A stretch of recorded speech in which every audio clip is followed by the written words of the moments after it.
तो लोकसभा की कार्यवाही आप यहां पर देख रहे थे और इस बीच बड़ी खबर आपको बता दें, एसआईआर मामले में सुप्रीम कोर्ट में आज सुनवाई खत्म। ये बड़ी खबर आपको बता दें, सुप्रीम कोर्ट ने चुनाव आयोग को जारी किया नोटिस। अब सोमवार को होगी अगली सुनवाई।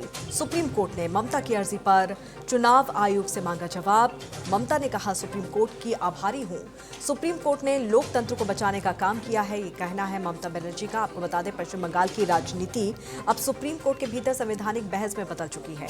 वोटर लिस्ट रिवीजन यानी कि एसआईआर विवाद को लेकर सुनवाई के दौरान मुख्यमंत्री ममता बनर्जी खुद कोर्ट में मौजूद रही और उन्होंने न्याय प्रक्रिया पर चिंता जाहिर की। ममता ने कहा कि उन्होंने कई बार चुनाव आयोग को पत्र लिखकर अपनी आपत्ति दर्ज कराई, लेकिन समाधान नहीं मिला। सुप्रीम कोर्ट ने चुनाव आयोग को नोटिस जारी किया है। अब सोमवार को इस मामले पर अगली सुनवाई होगी।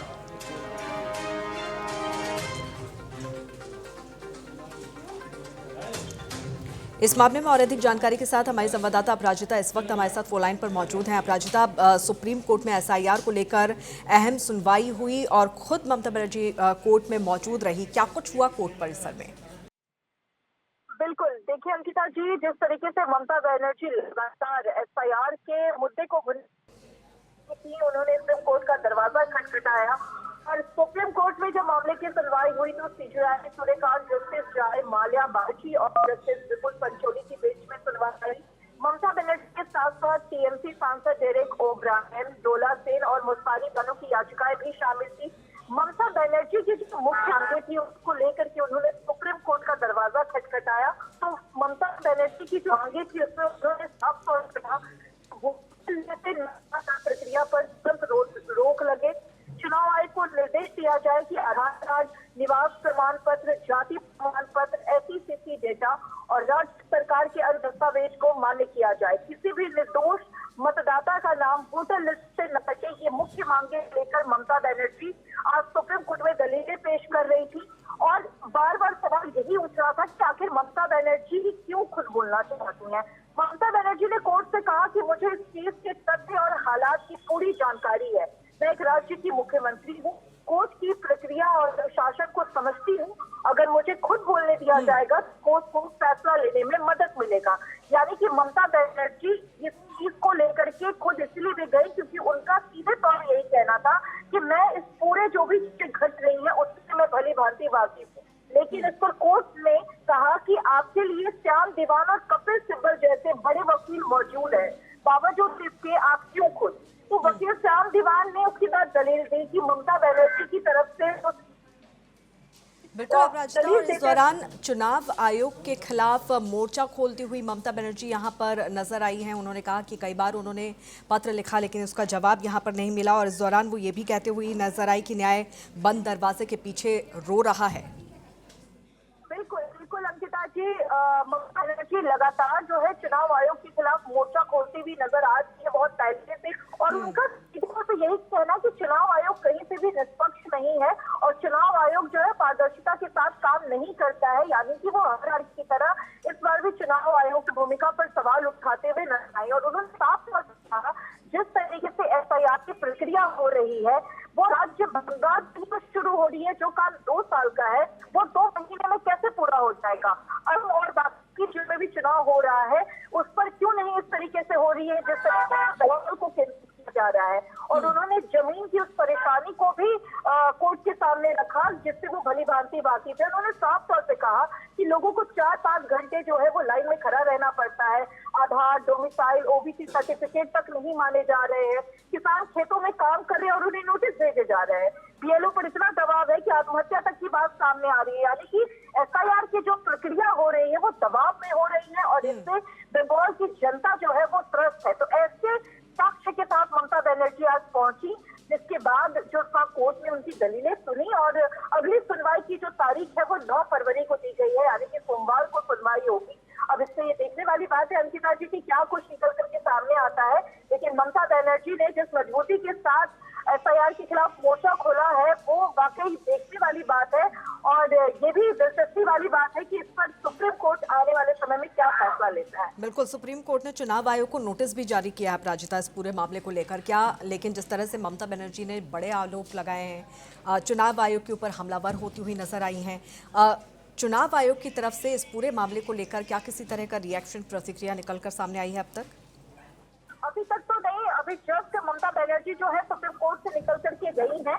सूत्रों के मुकाबले कुछ लोग सूत्रों के मुताबिक कुछ लोग यही कह रहे हैं अंकिता जी की वो साउथ एवेन्यू की तरफ बढ़ी है जहाँ पे सीआई है, और कुछ लोग कह रहे हैं कि वापस बंगाल की ओर लौट गई है। और उसके बाद चीफ जस्टिस ने जो है इस पर पूरी तरीके से यही कहा है कि कोर्ट की कोशिश है कि कोई भी निर्दोष मतदाता जो है वोट देने के अधिकार से वंचित नहीं रहे। अगर भाषा या स्थानीय गलती की वजह से किसी का नाम काटा जा रहा है तो राज्य सरकार की टीम चुनाव आयोग की मदद करे, और कोर्ट पहले ही 10 दिन की डेडलाइन बढ़ा चुका है तो हर समय से बढ़ाना संभव नहीं है। यानी कि कुल मिलाकर चीफ जस्टिस ने यही दलीलें देने की कोशिश की है कि उनकी यही कोशिश रहेगी कि किसी भी मतदाता का नाम वोटर लिस्ट से नहीं कटे जो वोट देने का अधिकार बताया जाता है लोगों को, और इसके लिए वो राज्य सरकार और चुनाव आयोग दोनों मिलकर काम करे तो वो ज्यादा बेहतरीन तरीके से काम होगा। तो चीफ जस्टिस ने पूरी बातें जो है ये क्लियर करके रख दी है। अब चुनाव आयोग का इस पर क्या पलटवार आता है ये देखने वाली बात है, लेकिन ममता बनर्जी लगातार अंकिता जी चुनाव आयोग के जो मुख्य हैं ज्ञानेश जी उनके खिलाफ मोर्चा खोलने की बातें करते के साथ साथ इम्पीचमेंट को भी जो है वो समर्थन देने की बात करती हुई नजर आ रही है।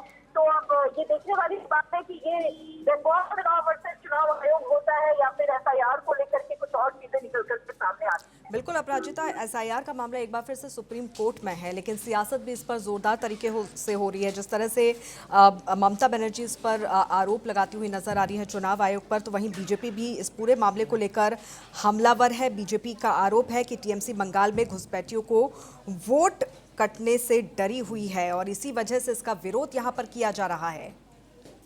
बिल्कुल बिल्कुल देखिए एफआईआर की जब प्रक्रिया शुरू हुई थी तो इसको बिहार से लागू किया गया था और चुनाव आयोग की तरफ से यही कहा गया था कि अगर ये सही तरीके से लागू हो जाता है, सफल रहता है तो इसे सभी राज्यों में लागू करेंगे।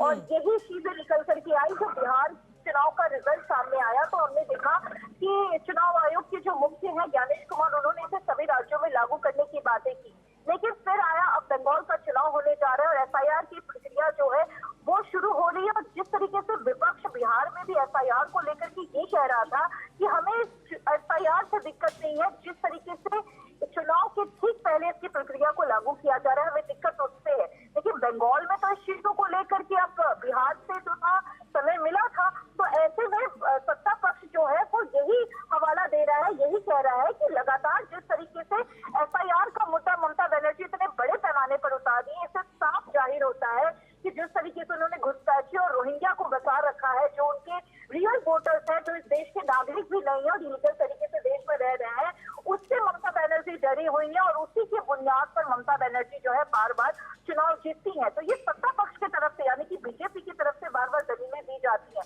लेकिन ममता बनर्जी जो है इसको पूरी तरीके से खंडित करते हुए नजर आती है और वो लगातार यही कहती हुई नजर आती है कि इस एफआईआर के माध्यम से जो है बीजेपी यानी जो सत्ता पक्ष है वो इलीगल तरीके से वोट काटकर बंगाल में जो है पैर मचाने की कोशिश कर रहा है। तो ये आरोप प्रत्यारोप का जो सिलसिला है वो बहुत बड़ा मुद्दा बन गया है एफआईआर के रूप में और इसको बहुत लोग जो है एफआईआर का समर्थन कर रहे हैं। अगर आप कई एडवोकेट से बात करेंगी, वकीलों से बात करेंगी तो एफआईआर को वो समर्थन दे रहे हैं। वो ये कह रहे हैं कि एफआईआर वास्तव में होना चाहिए क्योंकि एफआईआर से ही जब ये पूर्ण निरीक्षण होगा तभी देश में जो इलीगल तरीके से लोग रह रहे हैं वो बाहर जाएंगे और जो रियल मतदाता है, जो देश के नागरिक हैं, उनका हक मिल पाएगा। सरकार की तरफ से जो योजनाएं लाई जाती है उसका पूर्ण रूप से उन्हें हक मिलेगा। तो इस तरीके से एडवोकेट लोग एफआईआर को समर्थन दे रहे हैं, लेकिन ममता बनर्जी लगातार जिस तरीके से एफआईआर के विरोध में मोर्चा खोल रही है उससे यही चीजें सामने आ रही है कि सत्ता पर जो आरोप लगाता है, जिस घुसपैठियों का जिक्र करता है, उससे ममता बनर्जी कहीं ना कहीं असहज है। लेकिन जिस तरीके से वो लोगों की परेशानी का दावा कर रही है, जमीनी हकीकत दिखा रही है, वो भी कहीं ना कहीं जो है सरकार को कटघरे में खड़ा करता है। तो बहुत सी चीजें अंकिता जी जो कोर्ट के फैसले के बाद क्लियर हो पाएंगी और ममता बनर्जी भी लगातार डटी हुई है। तो अब ये देखने वाली बात है कि किस तरीके से एफआईआर पर सुनवाई होती है, सुप्रीम कोर्ट क्या कुछ इस पर फैसला लेता है।